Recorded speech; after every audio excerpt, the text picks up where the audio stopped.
Donc, au cours de cette vidéo, je vais vous présenter les étapes pour la réalisation du dosage des protéines myofibrillaires. Pour le dosage des protéines myofibrillaires, comme c'est un dosage colorimétrique, c'est le dosage des protéines myofibrillaires, on a plusieurs techniques que vous avez déjà vues dans le cours. Donc, on a trois techniques colorimétriques. Il y a la méthode de Bradford, la méthode de Buret et la méthode de Lowry. Les méthodes de Lowry et Buret sont des techniques qui ont recours à plusieurs composés. Donc aujourd'hui, on va faire le dosage des protéines par la méthode de Bradford. Et dans cette méthode, on n'a besoin que de solutions de Bradford. Donc, la particularité de cette technique, c'est qu'on n'utilise pas beaucoup de solutions. Donc, une seule solution qui est la solution de Bradford. Et après 5 minutes, on peut mesurer directement l'absorbance. Donc, les méthodes colorimétriques, chose que vous avez déjà vue au cours des TP de ces dernières années. Donc, c'est une méthode basée sur la coloration. Donc, la particularité, c'est que pour doser les protéines, on a besoin de la solution de Bradford. La solution de Bradford, elle est constituée d'acide méthanolique ou l'acide phosphorique. L'acide phosphorique et l'éthanol et le bleu de Comassie G250. Le bleu de Comassie, le G250, c'est lui qui va s'absorber aux protéines ou aux acides aminés des protéines. Donc, l'éthanol et l'acide phosphorique constituent le milieu adéquat pour que le bleu de Comassie G250 travaille. C'est-à-dire que pour que le bleu de Comassie G250 s'absorbe sur les protéines, il faut qu'il soit dans le milieu méthanolique acide. Et ce qui est, comment dirais-je, qui est assuré par la solution. Et la deuxième condition, c'est l'obscurité. C'est pour ça qu'on utilise une boîte étanche à la lumière. Donc, je récapitule, le Bradford est constitué principalement de bleu de Comassie G250, c'est lui qui va s'absorber aux acides aminés. Le bleu de bromoil, plutôt l'éthanol et l'acide phosphorique à 80% qui vont constituer le milieu favorable pour la réalisation de la réaction. Donc, avant de faire un dosage des protéines, on doit faire un dosage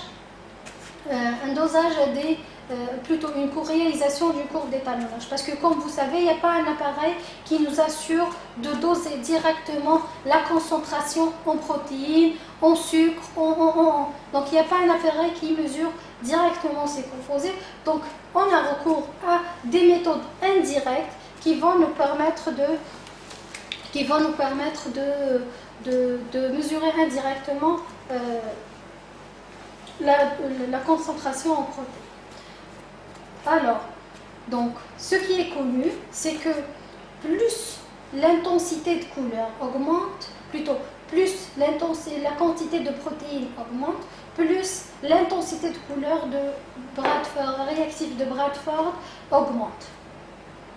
Donc, et parallèlement à ça, donc, il y a une augmentation de l'absorbance. L'augmentation de l'absorbance est parallèle à l'augmentation de la concentration en protéines. C'est pour ça qu'on commence par une concentration en protéines connue, à laquelle on ajoute le réactif de Bradford, on mesure l'absorbance, ensuite on obtient des valeurs. Ces valeurs-là vont permettre de mesurer, de réaliser une droite. Cette droite, elle est caractérisée par un coefficient de détermination et une équation. Cette équation va permettre de ultérieurement estimer la concentration en protéines. C'est-à-dire que si j'ai une solution inconnue d'une concentration en protéines inconnue, je n'ai qu'à mesurer l'absorbance et faire rapporter la valeur dans l'équation, j'aurai directement la concentration en protéines. Donc, avant de faire la concentration, de mesurer le dosage des protéines de nos échantillons, on doit faire une courbe d'étalonnage. La courbe d'étalonnage, elle est comme suit. Donc, on a 6 tubes avec une gamme de concentration allant de 0, 10, 20, 30, 40, 50 et 60. La concentration sur la solution qu'on va utiliser, c'est la BSA. La BSA, c'est une protéine de référence. On peut utiliser ces sérums bovine albumin. Donc, on peut utiliser soit le BSA, sérum albumine bovin, ou le gamma-globuline, qui est meilleur que le BSA, mais on utilise généralement le BSA parce qu'elle est facile et moins chère. Donc, on passe, on a des concentrations bien connues, bien déterminées de BSA, et à laquelle on ajoute le tampon adéquat, puis le réactif de Bradford, et on laisse 5 minutes à l'obscurité. Après, on mesure l'absorbance à 595 nanomètres. Donc là, comme vous voyez. Ensuite, on prend les valeurs et je vais vous montrer tout à l'heure comment on va réaliser la courbe d'étalonnage. Donc, en parallèle, je vais préparer la courbe d'étalonnage et les échantillons. Faut savoir aussi que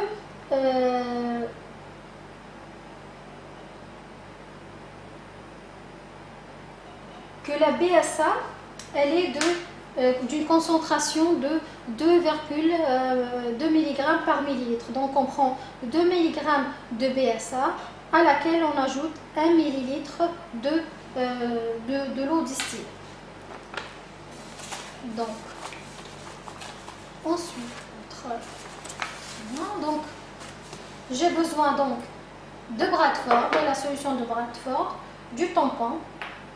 Là, je vais utiliser l'eau distillée et de la solution de BSA qui est la protéine de référence. J'ai besoin des micropipettes, des embouts de micropipettes, un vortex et des cuves pour la lecture au spectrophotométre.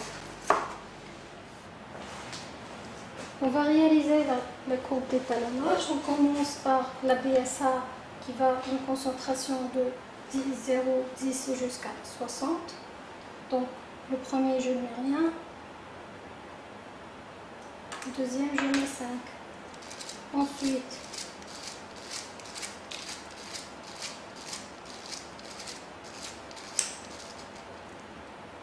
dix.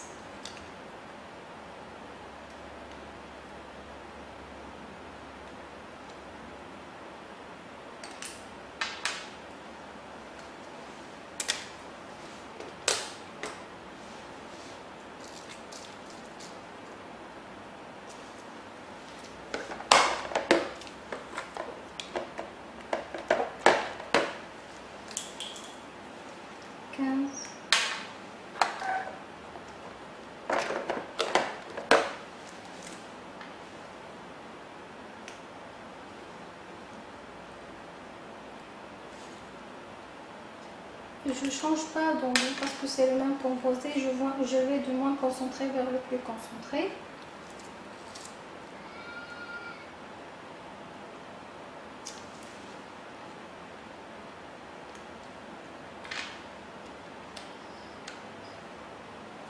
Et je m'assure en déposant de toucher la paroi de la cuve pour m'assurer que toute la solution s'est déversée dans le tube.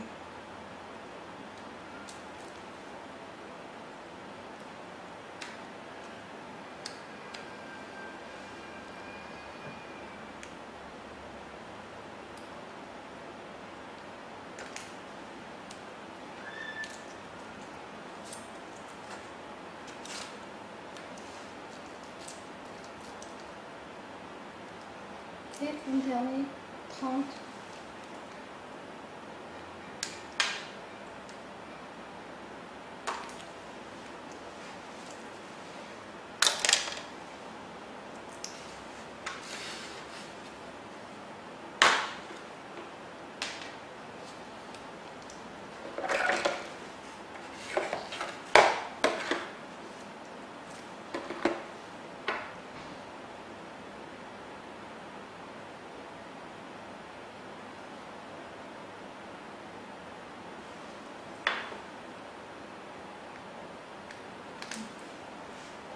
Et maintenant je vais l'inverse, donc le dernier vers le premier, donc je commence par 60, 10.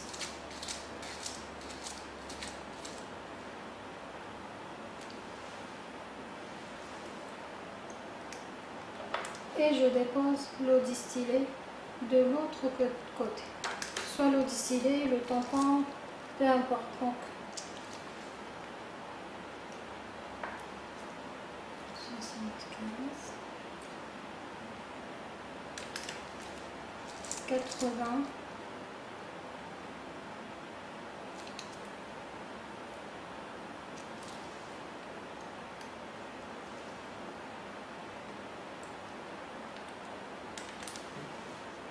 85,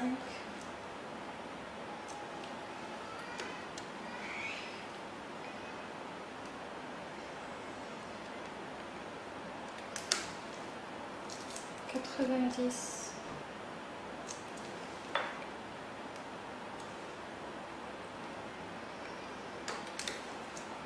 95,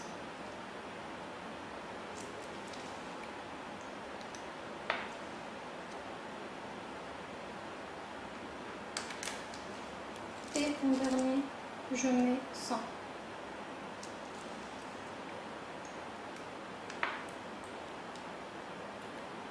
Donc, dans tous les tubes, j'ai mis 100 microlitres de solution.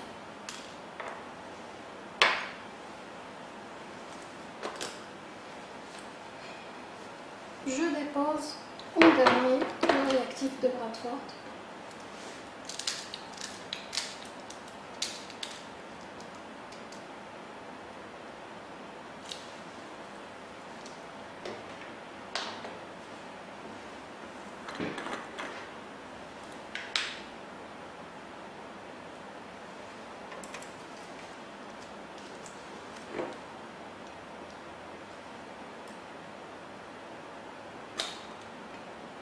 À raison de 3 millilitres.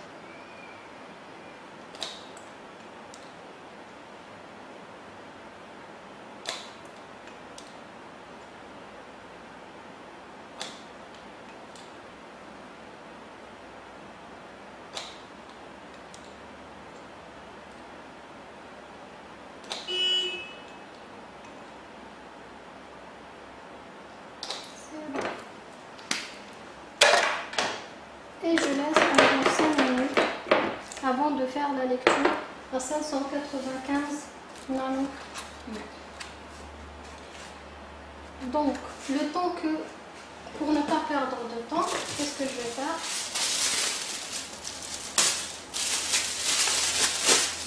Je vais réaliser les dosages. Donc, ce que j'ai dit parmi les conditions de réaction de Bradford, c'est qu'il faut qu'on laisse les échantillons à l'obscurité pendant 5 minutes. Donc, je vais couvrir mes échantillons pour d'étalonnage et je vais faire le dosage. Pour le dosage, c'est facile. On met 25 microlitres de l'échantillon, plus 75 microlitres de tampon, plus 3 millilitres de Bradford. Donc je démarre. Premiers essais. Je règle ma micropipette à 25. Donc elle est réglée à 100. Donc je dépose dans le témoin. Je fais toujours un témoin. Là le 0. Où je dépose 100 microlitres de tampon. Pour le reste, je règle ma micropipette à 75 et je dépose dans mon tube.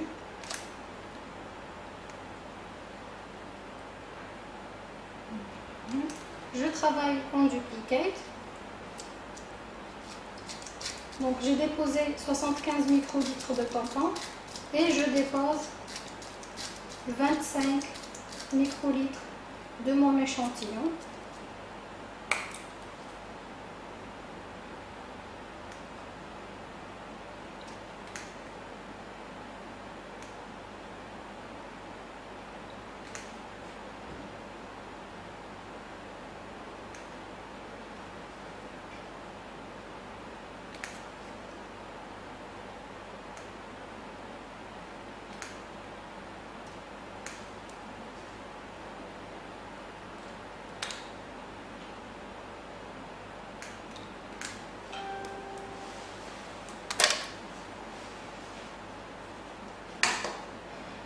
Ensuite, je dépose le réactif de Bradford.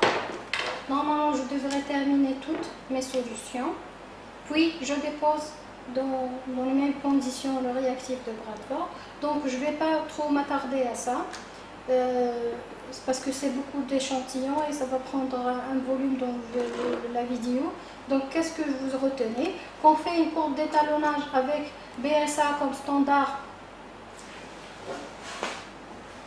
Avec BSA comme standard et on part de 0 jusqu'à 60 microgrammes par microlitre. On dépose le réactif de Bradford 3 ml. Pour les échantillons ou le dosage proprement dit, on met dans le témoin 100 microlitres de tampon et dans les échantillons, je mets 25 microlitres de mon échantillon et 75 tampons à laquelle j'ajoute 3 ml de Bradford. Et je laisse pareil 5 minutes à l'obscurité et je passe directement à la lecture. Donc ça, c'est une technique de spectrophotométrique de dosage des protéines. Donc là, on va faire la lecture au spectrophotomètre. Comme vous voyez, là, c'est un spectrophotomètre qui est réglé à la longueur d'onde de 595 nanomètres. Donc, qu'est-ce que je fais? Je fais auto 0. C'est pour enlever l'absorbant. Donc, je fais l'auto 0 du vide.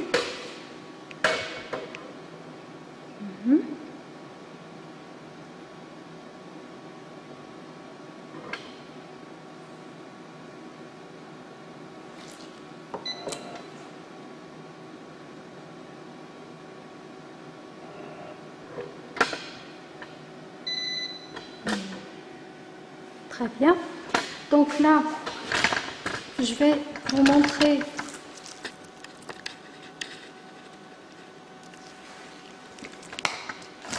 les différents échantillons de la courbe d'étalonnage.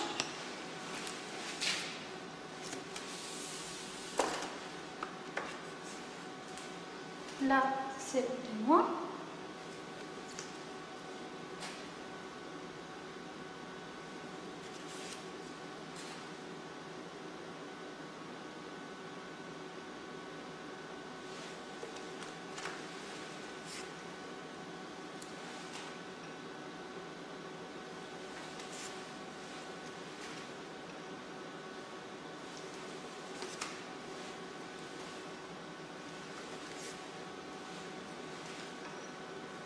Donc, quand vous arrivez à le voir,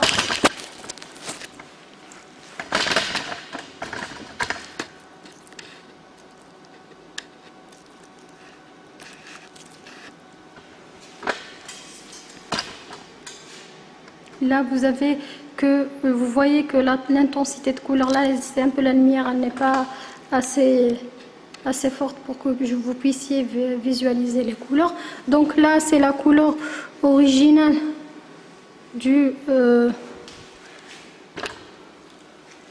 du réactif de Bradford.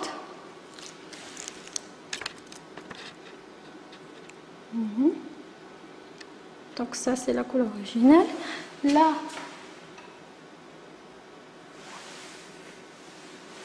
c'est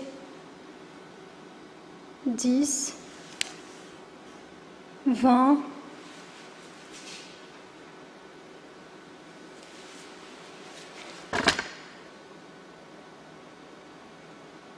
30, 40,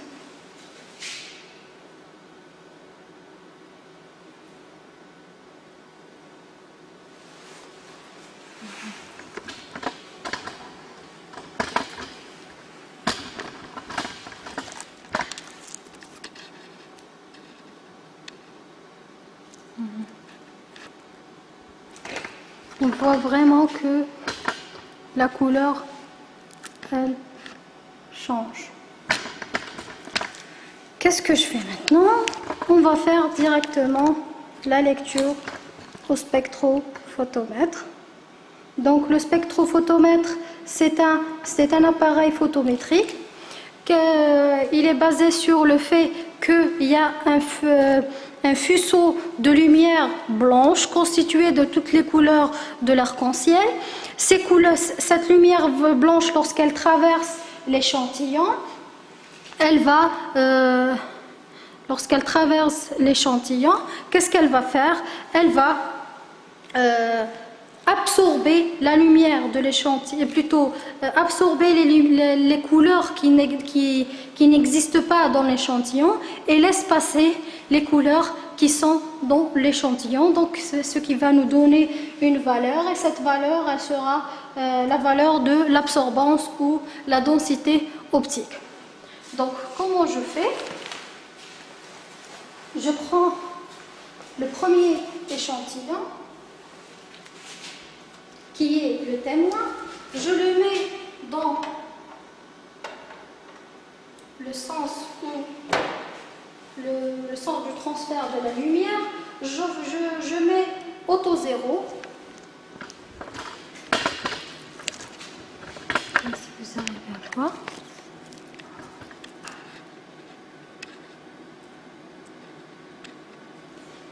Donc là, j'appuie sur auto 0 pour que le spectrophotomètre enlève la valeur du témoin. Donc vous savez que le réactif de Bradford a déjà une couleur, donc on va éliminer cette couleur de tous les échantillons. Il nous reste la couleur qui représente la quantité de protéines. Donc je prends à chaque fois et je mesure la valeur. Donc là c'est le premier échantillon qui est le témoin.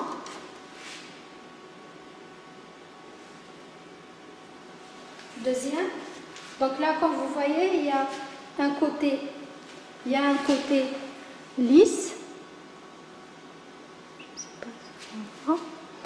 Il y a un côté lisse. Et il y a un côté opaque. Donc je mets le côté lisse dans le sens de la lumière. Comme ça.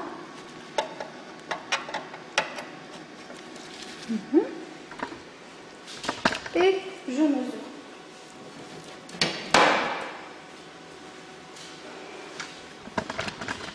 Première valeur, c'est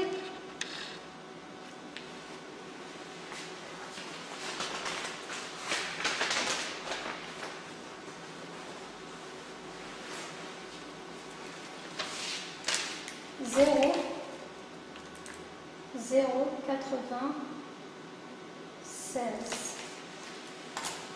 J'enlève l'échantillon et je mets le deuxième.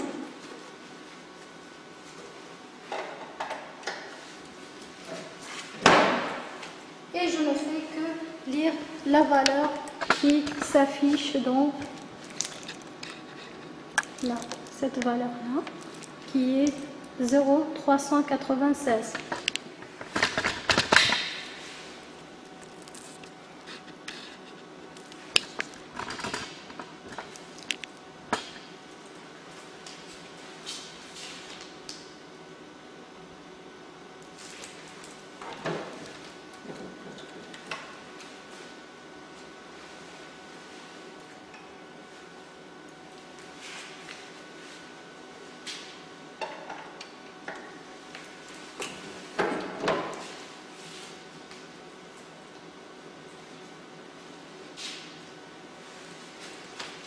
Et ainsi de suite, je mesure toutes les valeurs que j'ai trouvées. Donc c'est 742.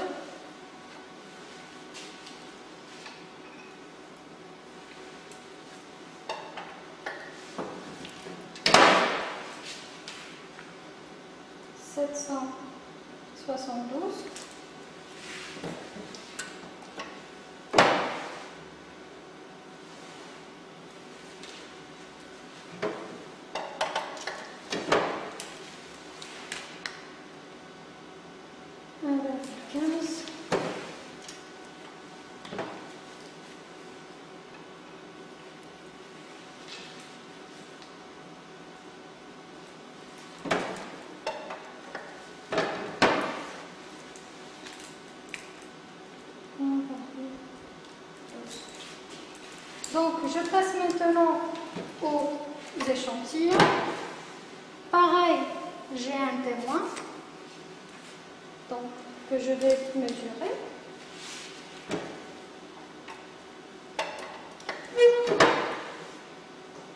Auto 0.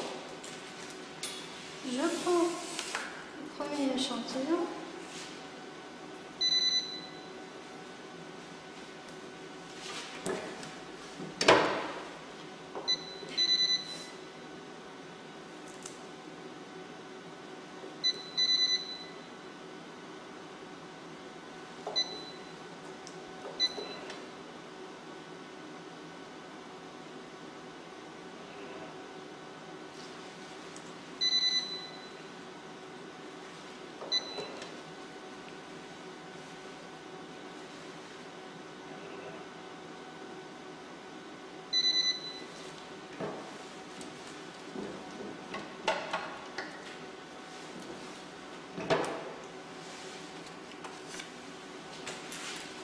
Zéro 286 et je mesure ainsi de suite tous les échantillons.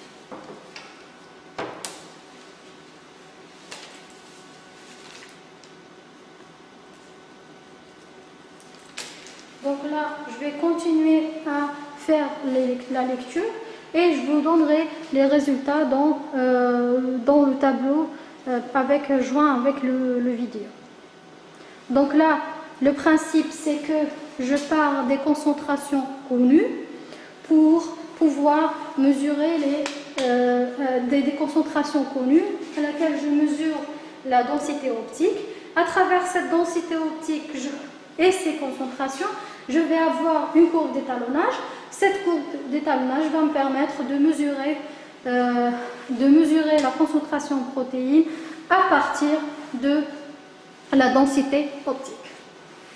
J'espère que vous avez pu comprendre à travers ce vidéo. Et là, comme vous voyez, lorsque j'ai une concentration élevée en protéines, là, la couleur devient bleue, un très beau bleu qui indique la présence de protéines.